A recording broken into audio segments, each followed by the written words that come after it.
પાદરા નગરપાલિકાના ward number 4ના corporator Mahesh Rajput દ્વારા ગૌરી વ્રત કરતી કુંવારિકાઓ માટે ફરાળનું વિતરણ કરાયું છે। પાદરા ખાતે ગૌરી વ્રત પર્વના ચોથા દિવસે સ્ટેશન વિસ્તારમાં આવેલા સયાજી બાગ ખાતે સેવાકીય પ્રવૃત્તિનું આયોજન કરવામાં આવ્યું હતું।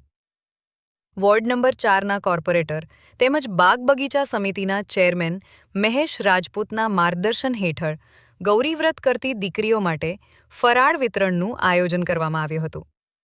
ગૌરી વ્રત નિમિત્તે દરરોજ મોટી સંખ્યામાં ઉપવાસ કરતી દીકરીઓ માટે ફરાળની વ્યવસ્થા કરવામાં આવી રહી છે, જેથી તેઓને ઉપવાસ દરમિયાન જરૂરી પૌષ્ટિક આહાર મળી રહે। આજના કાર્યક્રમમાં પણ મોટી સંખ્યામાં દીકરીઓએ હાજરી આપી ફરાળનો લાભ લીધો હતો। આ પ્રસંગે મહેશ રાજપૂતે જણાવ્યું હતું કે સમાજ સેવાના ઉદ્દેશ્ય સાથે આવી પ્રવૃત્તિઓ સતત કરવામાં આવી રહેમાં આવીની દિવસોમાં પણ ગૌરી દિવસોમાં પણ ગૌરી વ્રત કરતી દીકરીઓ માટે ફરાળ વિતરણ ચાલુ રહેશે। ઉલ્લેખનીય છે કે મહેશ રાજપૂત દ્વારા વર્ષ દરમિયાન વિવિધ સામાજિક અને સેવાકીય પ્રવૃત્તિઓનું નિયમિત આયોજન કરવામાં આવે છે। જરૂરિયાતમંદોને મદદરૂપ થવા તેમજ સમાજમાં સેવાભાવને પ્રોત્સાહન આપવા માટે તેઓ સતત કાર્યરત રહે છે। સ્થાનિકોએ પણ આ સેવાકીય પહેલને આવકારી મહેશ રાજપૂતના પ્રયાસોની પ્રશંસા કરી હતી।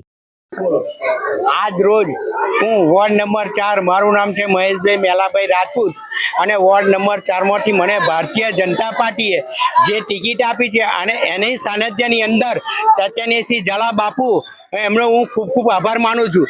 બીજું કે અમે આજે ગૌરી વ્રત નિમિત્તે અમે છેલ્લા આજે 5 દિવસનો પ્રોગ્રામ એવો છે, પૂટીનું વિસ્તરણ છે અને આઈસ્ક્રીમનું વિસ્તરણ છે, બધું ચાલે છે। અને મને જે કંઈ ભારતીય જનતા પાર્ટીએ અને ઝાલા બાપુ ચૈતન્યસિંહ ઝાલા બાપુએ મને જે કંઈ અને બાગ અને તળાવનો ચેરમેન બનાવ્યા એ બદલ એમનો બી ખૂબ ખૂબ આભાર માનું છું।